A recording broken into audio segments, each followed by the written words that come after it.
Hey there, welcome to the channel. So today I've got a jar of mayonnaise and it's about 3/4 of the way gone.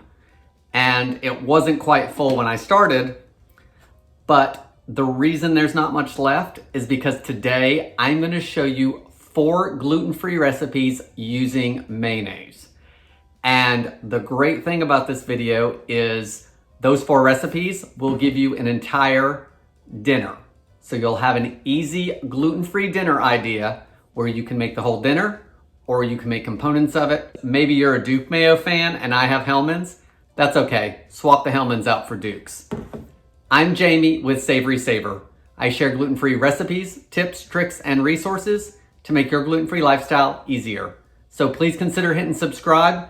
Now let's use up some mayo. So let's start off with the main course. The first recipe we're gonna make today that includes mayonnaise as its key ingredient is gonna be some chicken breasts. And I'm going to bake these, and the mayo is gonna help everything stay nice and juicy. So I've got about a pound of chicken breasts here, and I pounded them out just to even them out, and then I cut them crosswise to give 4 pieces, and that's just easier serving for us. So I'm gonna put that to the side. Now let's make our coating for the chicken. So you're gonna need enough mix to cover that chicken. So probably half a cup or so of mayo for the amount I have. And then we'll mix it up and I'll look at it and see if it looks like enough. To the mayo, I like to add a little bit of Worcestershire sauce, a little bit of lemon juice. This is all to taste and season how you like. So if you don't like something I'm adding or want something else, go ahead and add it. I'm gonna add some garlic powder.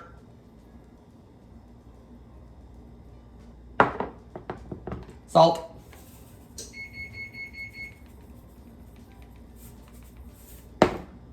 Pepper. I'm gonna give it a mix.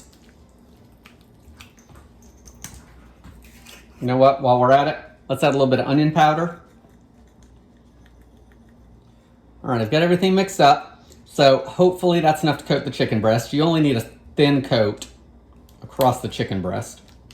For our coating over the mayo mixture, I'm gonna use some gluten-free breadcrumbs. These are gluten-free panko, and I also have some gluten-free regular breadcrumbs that are Good & Gather or Target brand. I don't think there's enough in here, so I'm gonna use both. I actually prefer these a little better and they're less expensive usually. So with the breading coating, I don't usually season it because it's all in here, and because it's in here, it coats the chicken nicely. By all means, if you feel like you need to season your breadcrumbs, go ahead. So now I've got everything ready. I've got my chicken breast, my coating, my breadcrumbs, and my pan. You want to preheat your oven to 350 degrees, and let's get this coated up. Start with one of your chicken breasts. Get everything coated. Dip it in your breadcrumbs.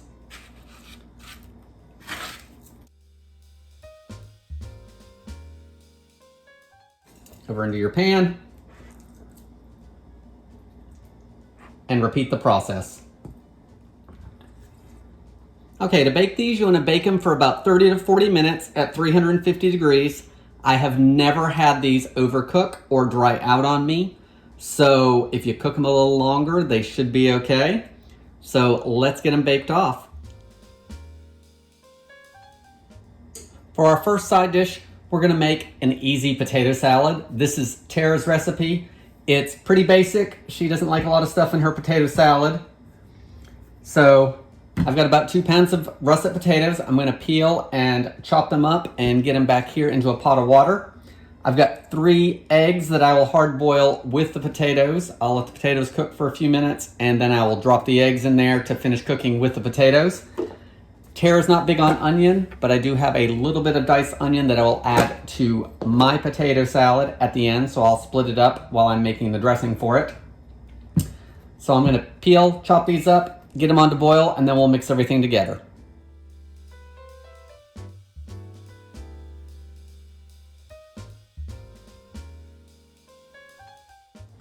So while our potatoes are cooking, let's go ahead and make up the dressing for our potato salad.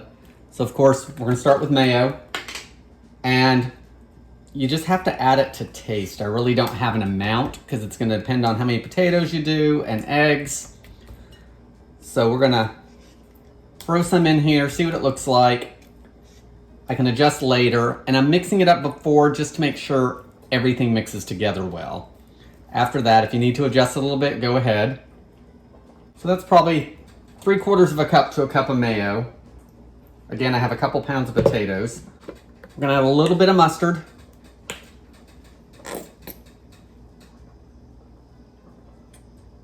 A couple teaspoons maybe. We're gonna add some salt because potatoes and salt go well together. Also gonna add some pepper. And give everything a mix. And now I'll add my potatoes and my eggs to this, and then we'll mix it, and if I need to add anything else at that point, I'll add some more then if there's not enough dressing or any seasonings. So once my eggs are done, I'm gonna peel those and chop those up for this, and then the potatoes are already chopped, of course. So we'll keep moving forward as soon as everything's ready. So I added my potatoes and my chopped egg to the bowl. I wasn't filming, so that's why we've jumped ahead a little bit. I'm using my spatula to kind of fold everything up from the bottom and mix everything together. I've already tested it for seasoning. It's got plenty for me, and it's got enough dressing. So I'm gonna take a little bit of this out for me because Tara doesn't like onions in hers. So I'm gonna add onions to mine over here.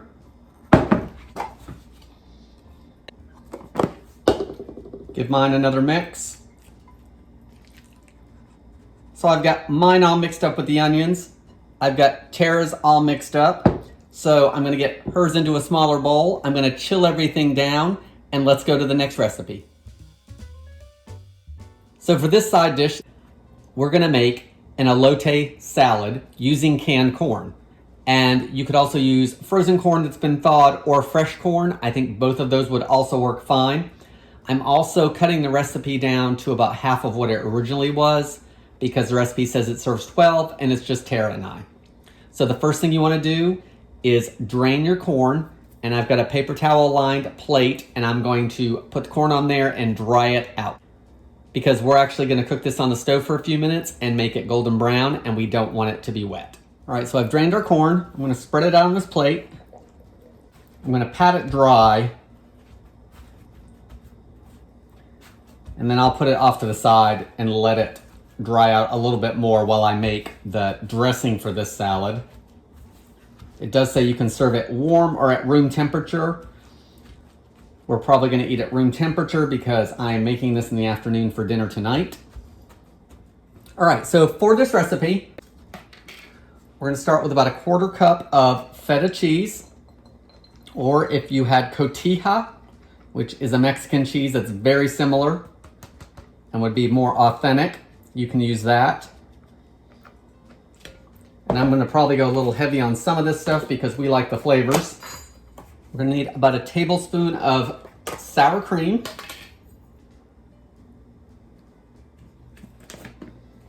We're gonna need some mayo, of course, so about 1 tablespoon of that.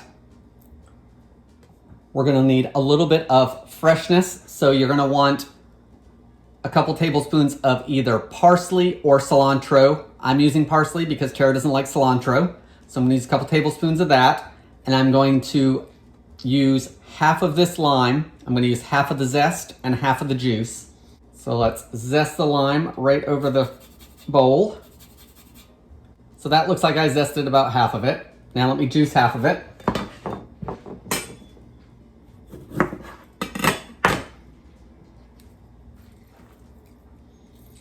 Let's throw in our chopped parsley.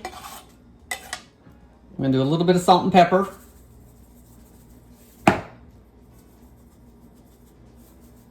Let's give everything a mix.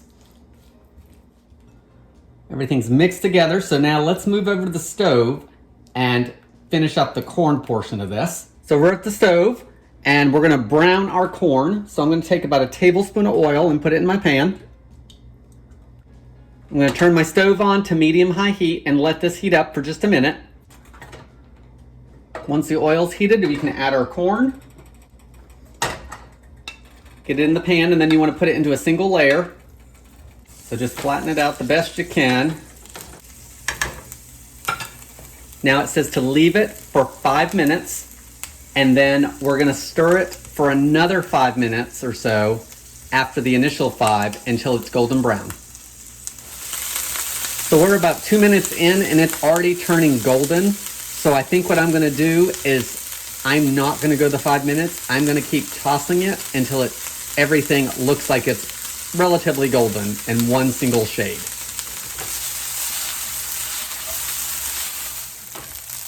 So I think that's as golden as I want it. So we're gonna season it a little bit. I'm gonna add some chili powder. The recipe calls for 3/4 of a teaspoon. I'm probably gonna go lighter than that. And it does say to stir constantly. So I'm gonna toss it. So everything's coated nicely. I'm gonna turn off the burner and I'm gonna get it all mixed together. So I'm back over at my bowl. I've got my dressing in here, my charred corn here, so let's mix them together. There's our elote salad with mayo and feta cheese and charred corn. Now you can either serve it warm or at room temperature. For our last recipe, we're gonna be making a dessert, and mayo is still the key ingredient in this recipe because we're gonna make a gluten-free chocolate mayonnaise cake. This is a recipe I'm adapting over from the Hellmann's recipe, and we're just gonna make it gluten-free by swapping out what we need to. The mayo should keep the cake super moist, which is what everyone wants, and gluten-free products like to dry out, so this should definitely help. To start, you wanna get a 13x9 pan, and you wanna lightly grease it. And then the recipe says to flour the pan, but since we're making a chocolate cake, I'm gonna take a little bit of cocoa powder and I'm going to dust it with cocoa powder instead. That way there we don't have any white flour showing on our cake. I am doing it in a 13x9 because I'm not good at decorating cakes. So that way there I can just pop the icing on at the end. If you wanna do it as a layer cake, the link below will have instructions for that. Now that that's ready, let's put that off to the side, and we want to preheat our oven to 350 degrees Fahrenheit because this cake is only going to take a couple minutes to put together, so it's going to be ready when we are. Next, you want to get a medium bowl. We're going to mix our dry ingredients together. You want 2 cups of a gluten-free flour blend. I'm using King Arthur measure for measure flour. This already has the xanthan gum in it, so if your blend does not, you're probably going to need to add a little bit of that. I want to add 2/3 cup of cocoa powder. I'm going to add 1 1/4 teaspoon of baking soda. We're going to add 1/4 of a teaspoon of baking powder. Then we want to whisk that all together. Let's put that off to the side. Next, we want to get a large bowl, and you want 3 eggs. And you want those at room temperature so they blend up easily. And to the eggs, we want to add our sugar, which is 1 2/3 cup white sugar. We also want to add a teaspoon of vanilla extract. Now you want to beat this together for about 3 minutes until everything's light and fluffy.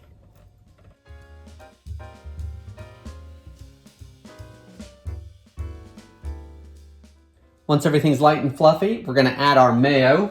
So I've got 1 cup of mayonnaise, and we're going to put that in there. Now you want to turn your mixer on to low and beat it until it's smooth. Now that we've got that all together, we need to add our dry ingredients. And we also need to add 1 1/3 cup water. And we're going to do this in segments. So we're going to start with some flour, then add some water, then some flour, then some water, and we want to make sure we start and end with the flour. That's going to make sure everything blends well. So just alternate back and forth, blend it until it's blended, and then add the next part.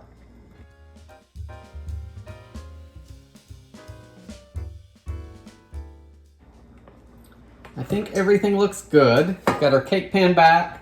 So let's pour this into the cake pan.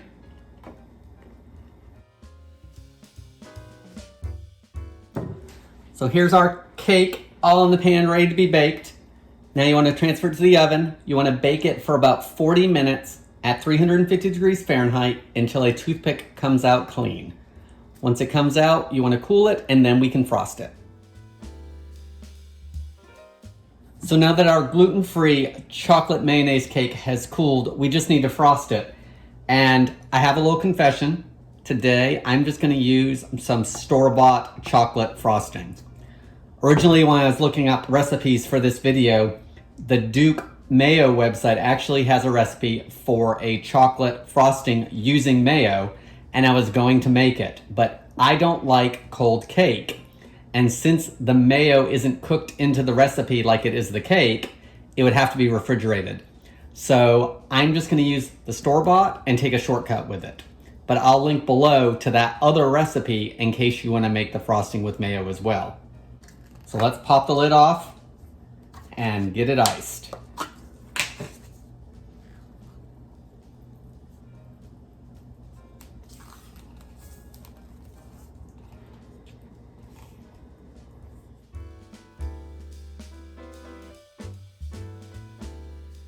Here it is, our finished gluten-free chocolate mayo cake.